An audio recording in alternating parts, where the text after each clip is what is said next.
La pluie tombait fine sur le trottoir d'Ipanema, reflétant les lumières des hôtels de luxe qui brillaient comme des joyaux au bord de mer. Julia Almeida serra son manteau usé contre son corps et traversa la rue avec prudence, évitant les voitures qui soulevaient des flaques d'eau. Le quart de nuit l'attendait, et la seule chose qu'elle voulait était d'arriver sans retard. L'hôtel Marquès de Ipanema n'avait jamais toléré les employés qui manquaient aux horaires. Même essoufflée, elle ajusta son badge et entra par la porte de derrière, où l'odeur des produits de nettoyage se mêlait à l'air conditionné glacial. « Bonne nuit, Julia !» Christina, la gouvernante, apparut dans le couloir avec son clipboard à la main. « Aujourd'hui, le 9e étage est à toi.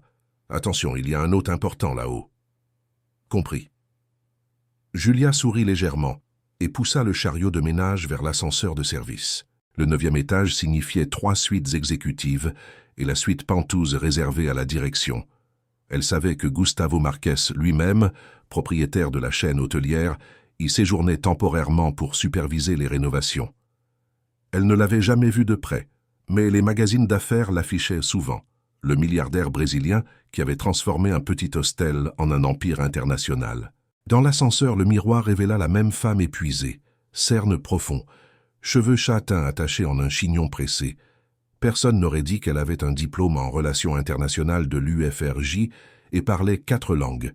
La vie n'avait pas suivi les plans, et la réalité des factures en retard l'avait obligée à travailler où elle pouvait. Mais cette nuit-là, elle portait une fierté silencieuse.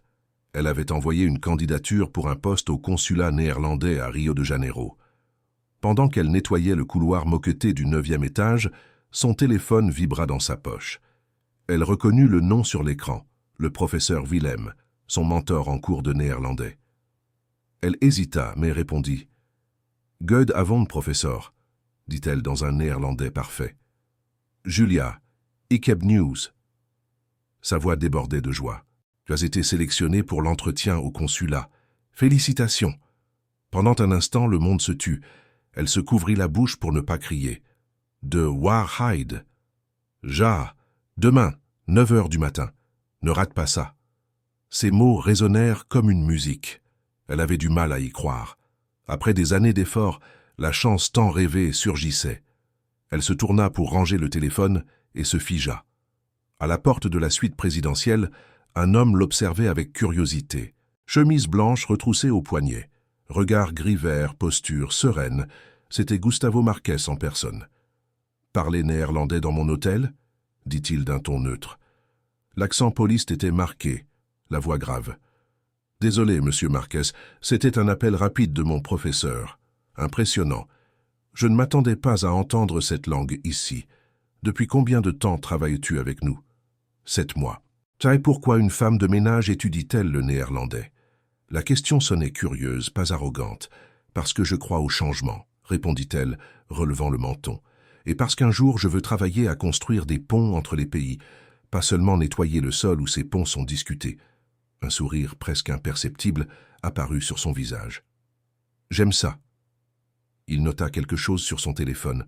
« Ton nom ?»« Julia Almeida. »« Pam Almeida », répéta-t-il pensivement. « Tu peux reprendre le travail, et félicitations pour le néerlandais. » Quand il entra dans la suite, Julia sentait encore son cœur s'emballer. Cette nuit se graverait dans sa mémoire. Le lendemain, elle se réveilla avant le soleil. Elle enfila son meilleur ensemble professionnel, gardé pour les entretiens. Mais avant de sortir de chez elle, le téléphone sonna à nouveau. « Madame Julia Almeida ?» C'était la secrétaire de l'hôtel. « Monsieur Marquès a demandé votre présence à la direction à 10 heures. » Son sang se glaça. Quelqu'un s'était-il plaint de l'appel? Allait-elle être licenciée avant même l'entretien au consulat? Elle respira profondément et décida d'affronter. Le bureau de Gustavo était au mezzanine, avec vue sur la mer. Il l'a reçu debout, costume graphite, sans cravate. Ponctuel. « J'aime ça, » dit-il, indiquant le fauteuil en face du bureau. « Monsieur Marquès, si c'est à propos de l'appel, je m'excuse. »« Ce n'est pas ça, » interrompit-il. « C'est à propos de toi. » Il ouvrit un dossier sur le bureau. « J'ai recherché ton historique. UFRJ, Relations internationales, bilingue en 4 langues. Expérience à l'ambassade à Lisbonne. » Julia déglutit. « Comment avez-vous découvert tout ça ?» Je tiens à connaître ceux qui travaillent avec moi. Et parce que j'ai besoin de quelqu'un comme toi. Comment ça? Nous ouvrons un hôtel à Rotterdam. J'ai besoin d'une assistante bilingue qui comprenne à la fois les opérations et les relations internationales. Veux-tu aller aux Pays-Bas? Le monde tourna. Vous m'offrez un emploi, là-bas? Un défi. Salaire 5 fois plus élevé, appartement de fonction, assurance santé. Réfléchis. Mais décide vite. Les travaux commencent dans 2 semaines. Tiens, et pourquoi moi? Parce que j'ai vu en toi la même faim de grandir qui m'a amené ici. En sortant du bureau, Julia sentait ses jambes trembler. Le consulat passa au second plan. La vie lui ouvrait 2 portes, mais une seule pouvait être choisie. Cette nuit-là, elle pleura en silence dans son petit appartement à Jacarepaguá. Elle se souvint de son grand-père qui disait toujours « Ma fille, quand la vie te donne un oui, ne pose pas 2 fois la question. » Elle décida d'accepter. 2 jours plus tard, elle signait le contrat dans le même bureau où elle était entrée tremblante. Gustavo sourit en lui tendant le stylo.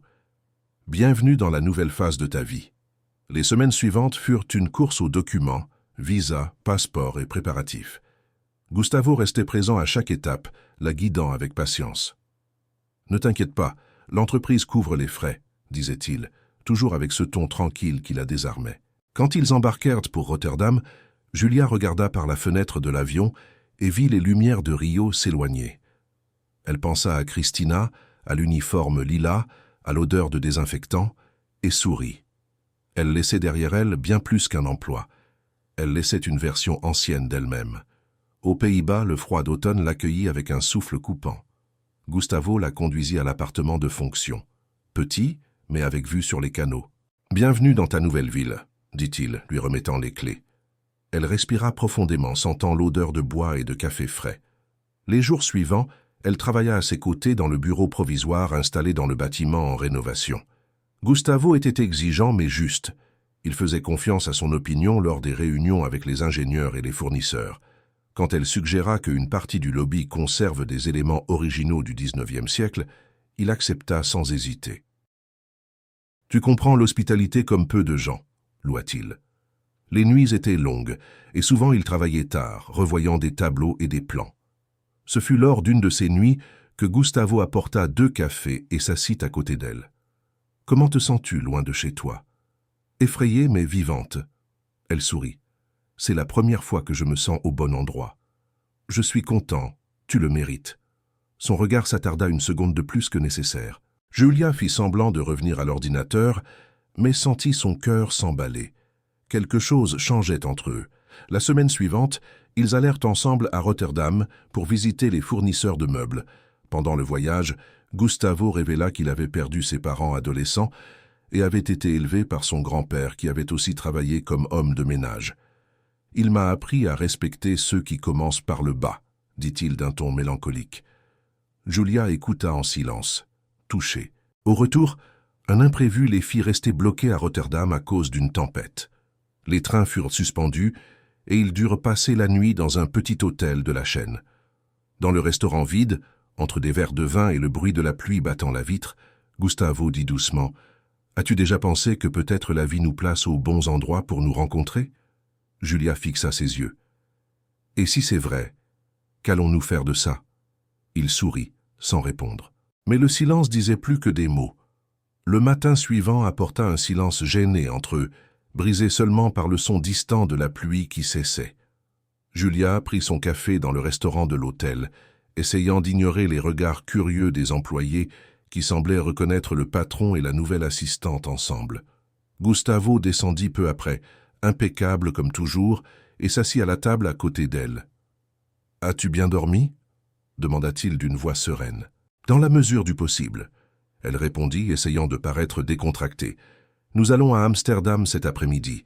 La rénovation a besoin d'ajustements finaux. » Pendant le trajet de retour, l'atmosphère oscillait entre formalité et quelque chose de non dit. Julia regardait par la fenêtre le paysage néerlandais défiler, champs verts, moulins et canaux, et se demandait comment sa vie avait changé si vite. À l'arrivée au bureau, ils plongèrent dans les réunions. Gustavo semblait distant, concentré, mais de temps en temps son regard cherchait le sien. Quand la journée de travail se termina, il s'approcha. « Aujourd'hui c'est vendredi. Dîne avec moi. » Nous devons parler. À propos du projet. À propos de nous. Son cœur sauta. Monsieur Marquez. Gustavo, corrigea-t-il. Juste Gustavo. Des heures plus tard, ils se retrouvèrent dans un petit restaurant au bord du canal Prinsengracht. Les lumières se reflétaient dans l'eau comme des étoiles liquides. Julia arriva ponctuelle, vêtue de bleu marine, et trouva Gustavo déjà en attente, en blazer clair et expression sereine. « Tu m'inquiètes, commença-t-il. Depuis le jour où je t'ai vu parler néerlandais, je n'ai pas pu enlever ta voix de ma tête. Je devrais garder mes distances, mais je n'y arrive pas. Je ne sais pas quoi dire. Ne dis rien. Je veux juste que tu saches que ce que je ressens n'a rien à voir avec le pouvoir ou la hiérarchie. Ça a à voir avec l'admiration. » Les mots flottèrent entre eux, délicats et dangereux. Julia baissa les yeux vers son verre de vin. « Et si les gens le découvrent? Laisse-les penser ce qu'ils veulent. Ce qui importe, c'est ce que nous savons. » Cette nuit-là, en rentrant à pied sous le froid doux, leurs mains se touchèrent par hasard. Aucun des deux ne recula. Le toucher bref évolua en un entrelacement naturel, silencieux. Quand ils se dirent au revoir devant son immeuble, Gustavo hésita. « Puis-je te voir demain ?» « Oui. » Ce fut le début d'un nouveau chapitre. Discret, prudent, mais intense. Les jours suivants, le travail semblait couler avec plus de légèreté. Julia se sentait challengée et valorisée.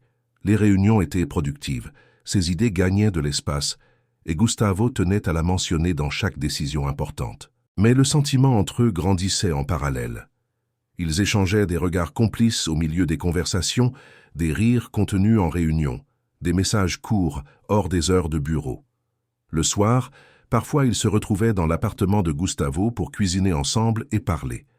La relation, bien que non déclarée officiellement, fleurissait entre le professionnel. Une certaine nuit, alors qu'ils terminaient une présentation, l'électricité sauta dans le bâtiment. Les lumières s'éteignirent, ne restant que le éclat de la lune à travers les fenêtres. « Je pense que c'est le destin qui demande une pause, » dit Gustavo, riant bas. Julia essaya de feindre l'indifférence, mais quand il s'approcha, le monde sembla suspendu. Le baiser arriva lentement, inévitable. À partir de cette nuit-là, les barrières disparurent. Ils devinrent partenaires en tout, travail, rêve et sentiments. Les matins commençaient avec du café et des rapports. Les nuits se terminaient avec des rires et des confidences. Julia, pour la première fois, se sentait vue entièrement. Un mois plus tard, l'hôtel d'Amsterdam était presque prêt. Le lobby prenait forme avec des colonnes anciennes restaurées et des lustres modernes pendant du haut plafond. Gustavo la conduisit à l'étage supérieur, d'où l'on voyait tout le canal illuminé. « Tu as aidé à construire ça, dit-il, avec une fierté évidente. Sans toi, rien de tout cela ne serait pareil. C'était un travail d'équipe. C'était plus que ça. » Il prit sa main. C'était de l'inspiration. Son regard avait quelque chose de nouveau, un éclat de décision. « Julia, je veux que tu restes à mes côtés, pas seulement comme employée, je veux construire une vie avec toi. » Les mots la laissèrent sans souffle. « Tu me demandes, pas maintenant, pas officiellement, mais je veux que tu saches que c'est sérieux. » Elle répondit par un baiser silencieux. Les semaines suivantes furent un mélange d'euphorie et de fatigue. L'inauguration approchait. Des journalistes internationaux confirmaient leur présence, et Julia était responsable de coordonner une partie des présentations. Le stress augmentait, mais le soutien de Gustavo était constant. Il était devenu plus qu'un patron. Il était partenaire, confident, abri. Un certain après-midi, en revoyant des documents, Julia sentit un vertige soudain. Elle l'attribua à la fatigue, mais quand le malaise se répéta les jours suivants, elle décida de faire un examen. Le résultat vint rapidement et inattendu, enceinte. Elle fut choquée. Elle s'assit sur le canapé de l'appartement, le papier tremblant dans ses mains. Le cœur battait trop fort. Entre joie et peur, l'esprit se remplit de questions. Comment le dire à Gustavo? Et le projet? Et la presse? Cette nuit-là, quand il rentra du chantier, il remarqua quelque chose de différent. « Qu'est-ce qui s'est passé ?» demanda-t-il inquiet. « J'ai besoin de te montrer quelque chose. » Elle lui tendit l'enveloppe. Gustavo l'ouvrit, lut et leva les yeux incrédule. « Tu es enceinte. » Le silence dura une seconde qui sembla une éternité. Puis, il la serra fort dans ses bras, la respiration tremblante. « Mon Dieu, Julia, c'est merveilleux. Tu n'es pas en colère? En colère? C'est le plus beau cadeau que j'ai jamais reçu. Elle rit entre les larmes. Ce n'était pas le moment. Le bon moment est celui que la vie choisit. Les jours suivants, la nouvelle resta seulement entre eux. Ils continuèrent le travail, mais maintenant il y avait un éclat différent dans le regard de chacun. Gustavo prenait soin d'elle avec une attention discrète. Il lui rappelait de manger, de se reposer, de ne pas monter les escaliers seule. À l'inauguration, Julia portait une robe noire élégante qui cachait les premiers signes de la grossesse. L'événement fut un succès, et l'hôtel Marquès Amsterdam fut acclamé par la critique européenne comme une fusion parfaite entre tradition et modernité. Quand la presse demanda une photo du cerveau brésilien derrière le projet, Gustavo tint à l'appeler sur scène. « Voici Julia Almeida », annonça-t-il. « Sans elle, cet hôtel serait juste du béton. Elle lui a donné une âme. » Les flashs se multiplièrent, et Julia sentit son cœur gonfler de fierté.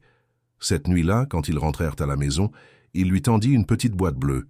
Dedans, une bague en argent avec une saphir simple. « Ce n'est pas une demande en mariage, » expliqua-t-il. « C'est une promesse, d'être avec toi, de prendre soin de vous. » Elle pleura en silence et accepta la bague. Des mois plus tard, les deux vivaient officiellement ensemble. Gustavo voyageait entre Amsterdam et Rio, tandis que Julia coordonnait les opérations européennes de l'entreprise. La grossesse avançait bien, et chaque échographie renforçait le lien qui grandissait entre eux. Un dimanche ensoleillé, ils marchaient dans le Vondelpark, main jointe, riant de quelque chose de trivial. Gustavo s'arrêta et posa la main sur son ventre. « Sais-tu ce que j'ai réalisé ?»« Quoi ?» ?»« Tout a commencé à cause d'un appel en néerlandais. » Elle sourit, et s'est terminé avec 2 cœurs battant en moi. Le temps passa. Quand les jumeaux naquirent, un garçon et une fille, Miguel et Sofia, leur monde se transforma à nouveau. Julia pleura en les voyant dans les bras de Gustavo qui tremblait d'émotion. « Ils sont parfaits, » murmura-t-il. « Comme leur mère, » répondit-il. Dans les mois suivants, l'amour mûrit. Ils se marièrent discrètement, dans le hall de l'hôtel qu'ils avaient créé ensemble, entourés d'amis et d'employés. Le nom Hôtel Almeida Marquès brilla sur la façade, unissant définitivement leurs histoires. Quelques années plus tard, Julia marchait dans les jardins d'Amsterdam avec les enfants, maintenant petits et curieux.